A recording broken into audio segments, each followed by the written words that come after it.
So bago po ako mag-start sa uno, isa po akong estudyante sa Lasal. Ang course ko po is IT.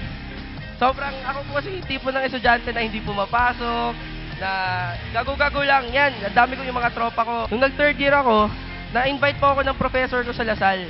Yung pangalan niya po, Mr. Joseph Ribo. Nung isang gabi, naalala ko yun, nagko-computer ako. Tapos, dumating yung nanay ko. Tapos, nagdodota ako. Sabi sa akin yung nanay, alam mo anak, bakit ganyan ka? Parang walang nangyayari sa buhay mo. Asa ka na lang ba lagi sa magulang mo? Nasaktan ako that time. Tapos, alam mo, sakto, nung naka-online ako sa Facebook, merong nag-PM sa akin. Pina-flood ako. Alam mo, sabi sa akin, mag-uno ka na, mag-uno ka na, mag-uno ka na, mag-uno ka na, mag-uno. Alam niyo, pinagbigyan ko siya, nagkita kami. Ayun nga po, na-invite nga po ako sa uno.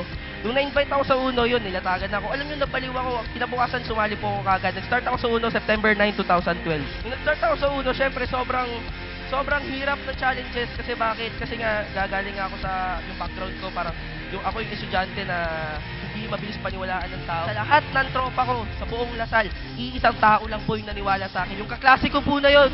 Grabe, tuwan-tuwa ako kasi kaming dalawa lang talaga yung talagang kapit talaga. Lahat ng rejection streak namin, lahat ng pang-asar ng tropa namin sa Bilyaran, lagi kami sinasabi na walang mangyayari sa inyo dyan, huwag na kayong magganyan. Alam mo, kinayod talaga namin. Unti-unti po ako nagkaresulta sa uno. First check ko po September 24, 2012. After 2 weeks po, 17,000.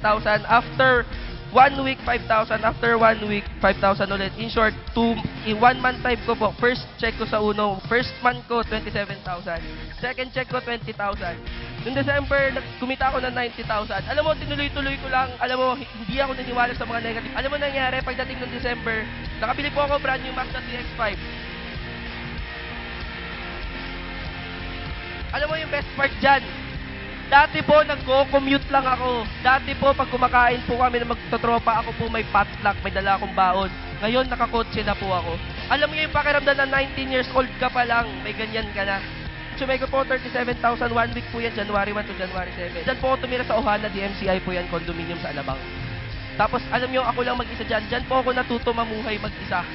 Doon ako nang gigil eh. Bakit? Kasi pati magulang ko against sa akin. Pero, alam mo, sabi ko sa sarili ko, gusto kong patunayan sa kanya na mali silang lahat na tama ako, silang tinatahak ko. Alam nyo, tinuloy-tuloy ko lang. Check ko po, April, 225,000. May, 131,000. 2 months time, 19 years old po, estudyante, 350,000 kinita. Pwede na. Nakabili po ako ng sarili kong bahay sa Avida Setting. Sobrang ganda ng blessing kasi bakit ang gusto ko po mangyari, pangarap ko para sa magulang ko, naabot ko po yung Millionaire's Club in just 8 months. Naging top earner po ako ng uno. Alam niyo, bukod sa pera na kinita ko sa uno, yung pinakamasarap dyan, yung pagmamahal ng magulang at respeto ng magulang, hindi mababayaran ng pera. Nung na-aksidente ako, nung kinuha ko nung ambulansya, sabi ko, hindi sarili ko yung hinahanap. Sinasabi ko, buhay pa ba ako? Hindi eh. Yung kotse ko, okay ba? Yung kotse ko, kamusta? Oo, maayos pa ba yun? Bakit? Kasi alam mo yung pakiramdam na lahat na pinaghirapan mo nawala ng isang pagkakamali lang. Eh, parang feeling ko, susuko na ako. Parang sabi ko nga sa sarili ko dati, parang ayoko na, hindi ko na kaya. Gusto ko na mag-quit. Alam mo, andyan lahat ng mga leaders ko, yung mga downlines ko, sabi nila sa akin, kailangan ka namin. Maraming kailangan ng tulong mo. Upline, huwag kang sumuko. Andito, tutulungan ka namin. Sabi nila sa akin, tara, bangon tayo ulit. Alam mo, doon yung mga upline ko, especially sila RD, sila Joseph, sila Jojo. Grabe yung pagmamahal nila sa akin. As in, suporta, step by step, talaga ginawa ko. Alam nyo, doon ko na-realize, may isa akong natutunan na hindi ko natutunan sa eskwelahan. Doon ko na-realize na ang buhay nakadesign para matuto tayo. So, buti na lang nadapa ako. Bakit? Kasi natutunan kong bumangon ulit. After 3 months, nakabili po ako brand new na Toyota 86.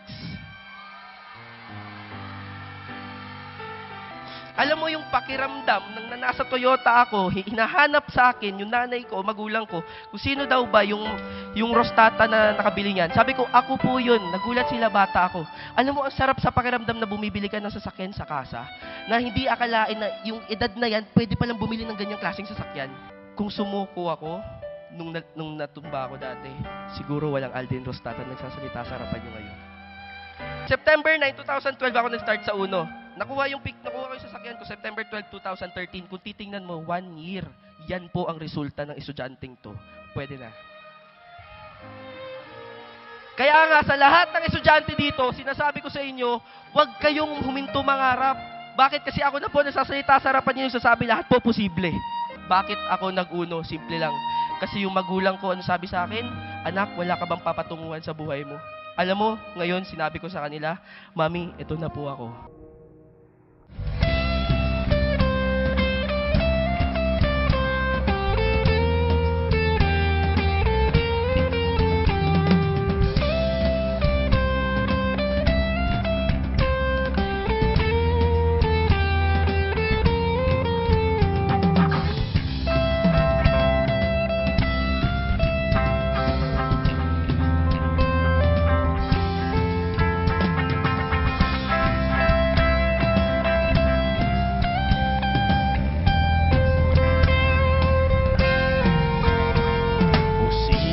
Kayang labanan ang agos ng paghamon.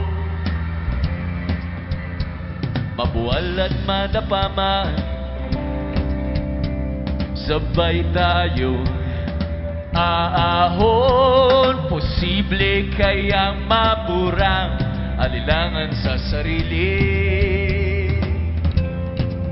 Ang tapang sa loob makikita, taglay mo ang dugong bayani.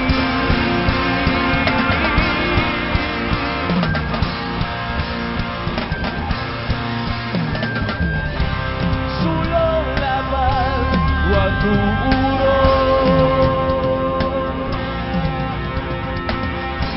Pakinggan sa iyong puso ang sigaw na natibulong.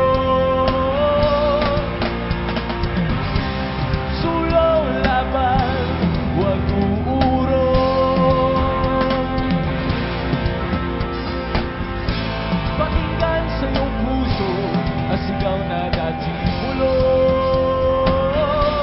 Posible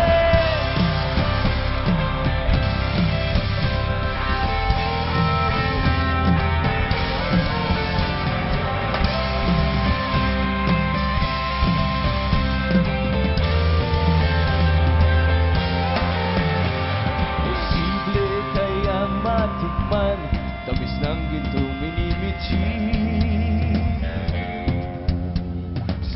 Ng bawat laban, magtatagumpay kang muli.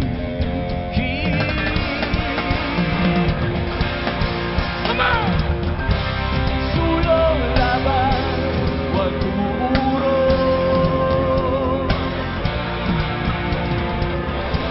Pakinggan sa iyong puso ang sigaw na natibulong.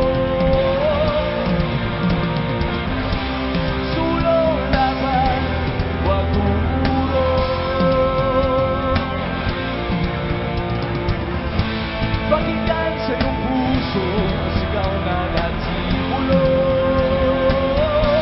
Posible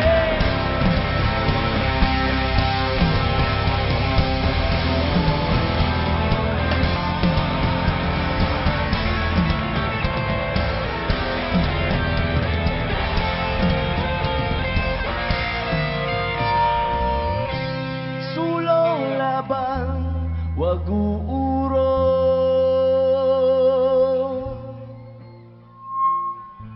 Pakinggan sa iyong puso ang sigaw na dati bulong.